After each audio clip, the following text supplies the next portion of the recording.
اللہ کے رسول صلی اللہ علیہ وسلم تشریف فرما تھے۔ جاء رجل فقال یا رسول اللہ،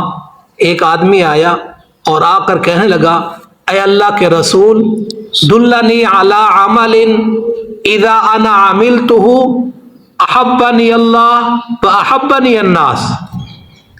اے اللہ کے رسول، مجھے کوئی ایسا عمل بتائیں جب میں وہ عمل کروں تو اس عمل کی وجہ سے اللہ تعالی مجھ سے محبت کرے اور لوگ بھی مجھ سے محبت کریں۔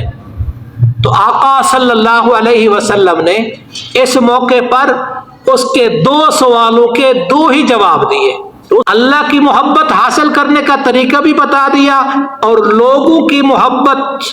حاصل کرنے کا بھی طریقہ بتا دیا، یعنی اللہ کے ہاں وہ مقرب بن جائے اور لوگوں کے ہاں بھی مقرب بن جائے، لوگ بھی ان کو عزت کی نگاہ سے دیکھیں، اس کو ریسپیکٹ دیں، اس کو ایک سٹیٹس اور مقام دیں۔ تو اللہ کے رسول صلی اللہ علیہ وسلم نے فرمایا اذہد فی الدنیا یحبک اللہ، دنیا سے بے رغبتی اختیار کر، اللہ تعالیٰ تجھ سے محبت کرے گا۔ یہ ازہد زہد سے ہے، زہد کا لغوی معنی ہے دنیا سے بے رغبتی اختیار کرنا، اور اصطلاح میں زہد کہتے ہیں کہ لذت والی مرغوبات پسندیدہ چیزوں کو چھوڑ دینا۔ تو فرمایا اذہد فی الدنیا یحبک اللہ، دنیا سے بے رغبتی اختیار کر، اللہ تعالیٰ تجھ سے محبت کرے گا۔ ملا علی قاری رحمۃ اللہ علیہ نے اس کی حدیث کی تشریح میں لکھتے ہیں قدرت کے باوجود دنیا کی خواہش کو چھوڑ دینا، آخرت کی فکر کی وجہ سے، خواہ وہ جہنم کا خوف ہے یا جنت کا شوق ہے، اس کا نام زہد ہے۔ دنیا کی خواہشات کے پیچھے نہ پڑ جائے۔ عبداللہ ابن مبارک رحمۃ اللہ علیہ بہت بڑے محدث گزرے ہیں، وہ ایک دفعہ کسی جگہ سے گزر رہے تھے تو لوگوں نے کہا یہ زہد جا رہا ہے، زہد کی بات ہے نا حدیث میں، یہ زہد جا رہا ہے۔ تو عبداللہ ابن مبارک رحمۃ اللہ نے فرمایا زہد میرے اندر نہیں، زہد تو عمر بن عبدالعزیز کا تھا کہ دنیا کی نعمتیں اس کی طرف کھینچتی چلی آ رہی تھی، اس سب کے باوجود وہ دنیا سے بے رغبتی کر رکھی تھی،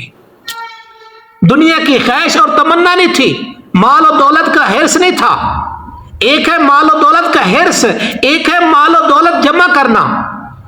اللہ کا حکم سمجھ کے، نبی صلی اللہ علیہ وسلم کا طریقہ سمجھ کے دنیا کماتا ہے، اس کمائی کی وجہ سے دنیا بچ رہی ہے، اس کو جمع کر رہا ہے، تو یہ غلط نہیں ہے۔ مال و دولت ہوگا تو حج کی سعادت نصیب ہوگی، حج فرض ہوگا، مال و دولت ہوگا تو عمرے کرے گا، مال و دولت ہوگا تو قربانی کرے گا، مال و دولت ہوگا تو زکوٰۃ جیسے عام فریضے کی ادائیگی کی توفیق ملے گی،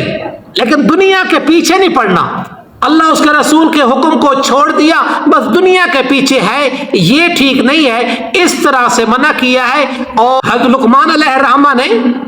اپنے بیٹے کو نصیحت کی، بیٹا دنیا کی بے رغبتی اختیار کرنا، دنیا کا گھر عارضی گھر ہے اور آخرت کی زندگی اور آخرت کا گھر ہمیشہ ہمیشہ کا گھر ہے۔ قرآن مجید بھی اس کی طرف ترغیب دیتا ہے، اور امام غزالی رحمۃ اللہ علیہ نے لکھا ہے دنیا کی تھوڑی سی محبت آخرت کی نعمتوں سے محرومی کا سبب بن سکتی ہے، تو آخرت کی زندگی ہمیشہ کی زندگی ہے۔ بل تؤثرون الحیات الدنیا، دنیا کی زندگی کو ترجیح دیتے ہو، والآخرۃ خیر وابقی، آخرت کی زندگی بہت بہتر زندگی ہے اور ہمیشہ کی زندگی ہے، باقی رہنے والی ہے۔ تو اللہ کے رسول صلی اللہ علیہ وسلم سے اس آدمی نے پوچھا کہ ایسا عمل بتاؤ جس کی وجہ سے اللہ تعالی